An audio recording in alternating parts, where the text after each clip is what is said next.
আমি কখনোই ভাবিনি যে আমার নিজে হাতে ভালো লাগার এমন একটা কাজ আমি করতে পারবো। মাঝে মাঝে না আমাদেরকে এমন কিছু কাজ করা উচিত যেটা থেকে অবশ্যই নিজের মনে অনেক শান্তি চলে আসে। এই ভালো লাগার কাজটা কি ছিল অবশ্যই তোমাদের সাথে শেয়ার করবো, সেই পর্যন্ত আমার সাথেই থাকো। হ্যালো এভরিওয়ান, আসসালামু আলাইকুম। তোমরা সবাই কেমন আছো? বরাবরের মতোই চলে আসলাম মাহমুদাস ডেইলি ব্লগের পেজ থেকে। আমি মাহমুদার নতুন একটা ভিডিও নিয়ে। আমি রান্নাটা খুব তাড়াতাড়ি করে সেরে নিচ্ছি, তার আগে তোমাদের সাথে সেদিনের একটা গল্প বলি। আমি কিছুদিন আগে একটা শর্ট ভিডিও দিয়েছিলাম, সেখানে ছিল হচ্ছে যে বন্যার্তদের জন্য কিছু ইউজ করা ভালো ভালো কাপড় আমি টিএসসি চত্বরে যেয়ে দিয়ে আসছিলাম। সেই ভিডিওটা দেওয়ার পর থেকে আমার ইনবক্সে প্রচুর মেসেজ আসছিল। সবার মোটামুটি একই কথা ছিল যে আপু তোমার এরকম সুন্দর সুন্দর ড্রেস যদি থাকে আমাদেরও মাঝে মাঝে একটু দিও, আমরাও তাহলে পরতে পারবো। ওদের জন্য খারাপ লাগলেও বিষয়টা কিন্তু আমার কাছে বেশ ভালোই লেগেছে। আমি কিন্তু সিম্পল একজন কন্টেন্ট ক্রিয়েটর, 1.5 বছরের মতো হয় এই পেজ নিয়ে কাজ করছি।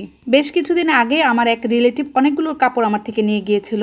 আমরা কিন্তু সবাই কম বেশি এরকম পার্সোনালি সবাই সবার রিলেটিভ যারা থাকে তারা কিন্তু একজন এক একজনের কাপড় চোপড় এরকম কেউ পরতে না পারলে সেগুলো নিয়ে যায়। যেহেতু আমি পরপর 2 জায়গায় অনেকগুলো কাপড় দিয়ে দিয়েছি, সেহেতু আমার কাছে এখন স্টকে তেমন বেশি একটা কাপড় নাই।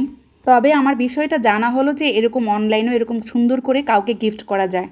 অনেকেই আছে যে অনেক কষ্টে আছে কিন্তু কারো কাছে প্রকাশ করতে পারে না। এখানে কিন্তু কেউ কাউকে আমরা চিনি না।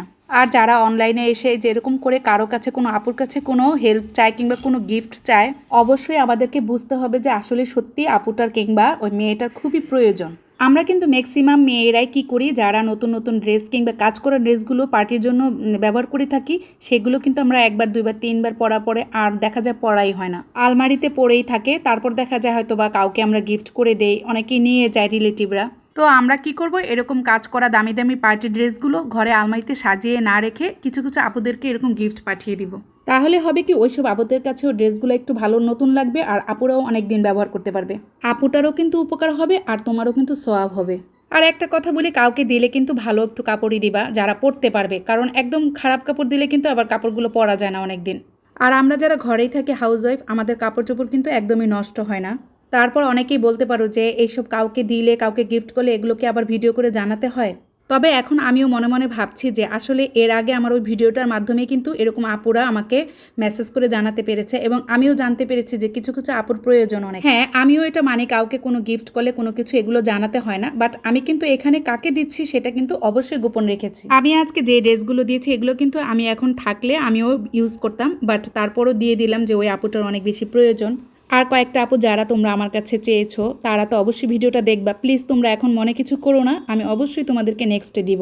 যে আপুটার জন্য গিফট পাঠাচ্ছি সেটা অনেক দূর, বগুড়া, আর আমি কিন্তু থাকি ঢাকা। তবে এই কাজটা করে আমার কাছে কিন্তু বেশ ভালো লেগেছে। এভাবেই করে আমরা একে অপরের পাশে দাঁড়াতে পারি, তাহলে কিন্তু সবাই ভালো থাকতে পারি। কুরিয়ার সার্ভিসে ডেলিভারি দিয়ে এখন বাসায় চলে যাচ্ছি। আজকের মতো আমার ভিডিও এখানেই শেষ করে দিচ্ছি। সবাই ভালো থেকো, আল্লাহ হাফেজ।